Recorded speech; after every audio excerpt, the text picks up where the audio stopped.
morning. We are back on the water. It's so good to be back out on the water. It's about freezing. It's down to about 34. So we're getting close.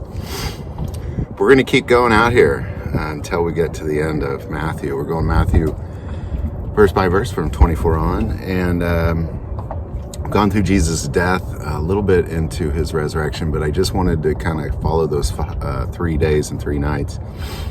We're going to keep looking at kind of just some events around his death and his resurrection for a few days, just to kind of really just hit everything. And there's one significant piece we missed right as he dies, and we're just going to pick it up at Matthew 27, starting in verse 54. Now when the centurion and those with him who were guarding Jesus saw the earthquake and the things that had happened, they feared greatly, saying, "Truly, this was the Son of God."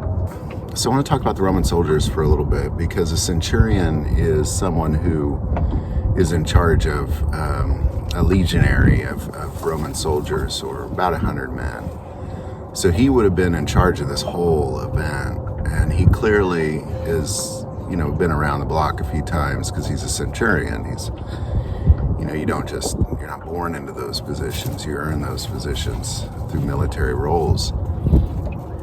And my guess is he's been put on crucifixion duty for whatever reason, because my guess is he was probably in charge of this entire event as far as what the Roman soldiers were. The Roman soldiers who were mocking him and ridiculing him and beating him, and then making him carry his cross all the way up to the hill, making the other guy carry it for him for a little bit, and then nailing him to the, he would have been in charge of all that, and he would have witnessed all of it.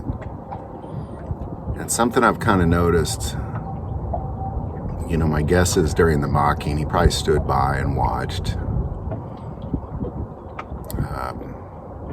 Typically people in charge don't, I'm just making some guesses here. Typically people in charge just kind of watch that stuff happen. Let their men be men, do their things, boys be boys. But he would have watched all of it. And there's a moment when he realizes that there's some truth in all of this. That everything that's been playing out, there's a lot of truth in it. And it says that he said, "Truly, this was the Son of God."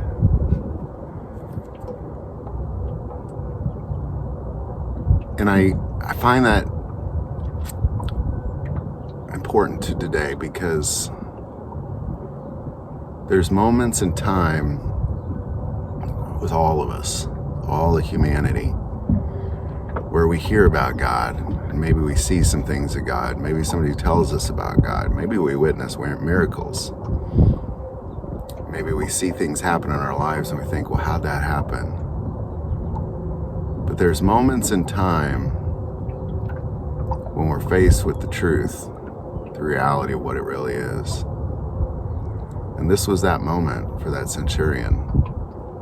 It was a moment in time when he had to face the truth of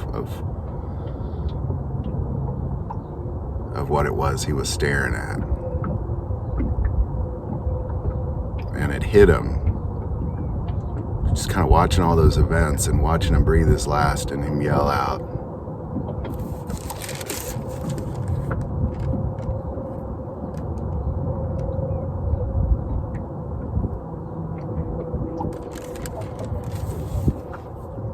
And then all of a sudden there's an earthquake. It's been dark. And the veil splits in the temple, and you just think, oh, what have we done? What have we done? It'd be horrifying, just horrifying to come to that realization in that moment. It's one thing to realize it when it's not too late. It's quite another to realize it when it's too late. And for that centurion at that moment, I don't think he could have saved Jesus either.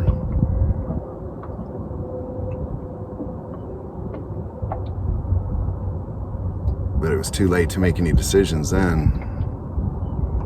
After he breathed his last and gave up his spirit, But it's never too late to make those decisions on not just recognizing that he is God, but following him as God. To say, well, he is the Son of God, so I will make him my God. I will make him Lord of my life. And it doesn't say if he made that decision or not. But when you recognize that that is God, you either have to make that decision to reject God altogether or embrace it. It's one thing to not believe or not be sure or not understand. It's quite another to fully understand and choose not to accept it. And the realization is when somebody says out loud, truly, this was the Son of God, there's some truth in their heart and mind and soul, and it can't be rejected at that point. If it's rejected, it's just straight up rejecting God altogether. Not saying, well, I don't believe in him, but I believe in him and I'm actually going to reject him.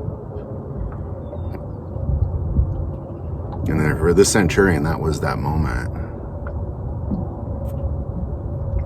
And we don't hear a lot more about this particular centurion. But his life did change that day. I don't know which direction it went, but it did change. It did change that day.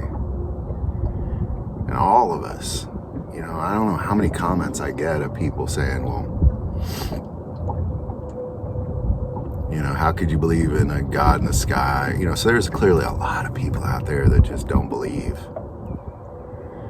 And there's a lot of people who believe and they're just straight up rejecting it because they like the way their world is. And I don't know which one's worse, to be honest. Probably worse to know the truth and reject it. But once you know, you have to come to the realization you're doing one thing or the other. You're either going to reject him or you're going to embrace him. Once you come to that truth, a lot of people haven't come to that truth yet, but once you come to that truth, you need to either embrace him or just throw him on the ground, one of the two. And I don't know what this centurion did, but he did find the truth, I know that. It's interesting how we see in this moment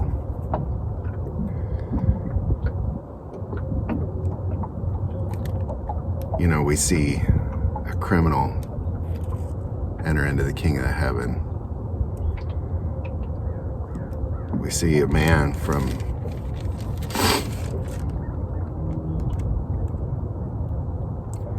Cyrene. We see Simon from Cyrene finding God. We see Centurion finding God. We see all these people finding God in this moment. It's awesome.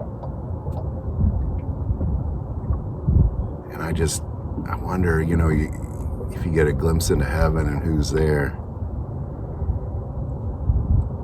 to see just so many people, different people from different angles, from different lives, some nailing them across, some carrying a cross, some nailed to a cross, all of them finding God in that moment.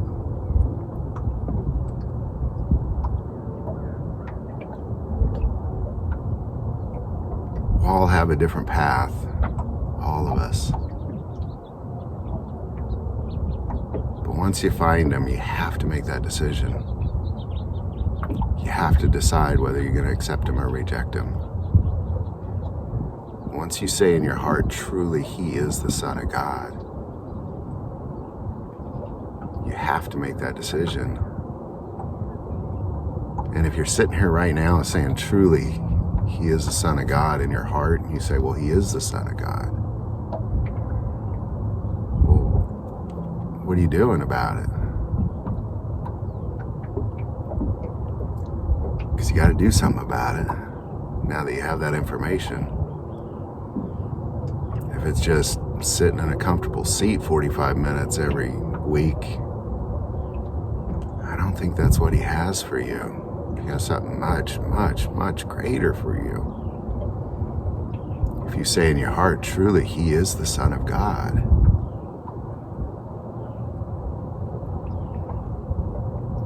He's got something much, much bigger for you. He had something amazing for this centurion, and I pray he walked into it. I pray you walk into what he has for you as well. Because if you say in your heart, truly, he is the Son of God, you have to start making some decisions at that point on what it is you're going to do with that life. And when the centurion and those with him who were guarding Jesus saw the earthquake and the things that had happened, they feared greatly, saying, truly, this was the Son of God. Any thoughts or insight on any of that, please put it below. If you like this video, click like and subscribe.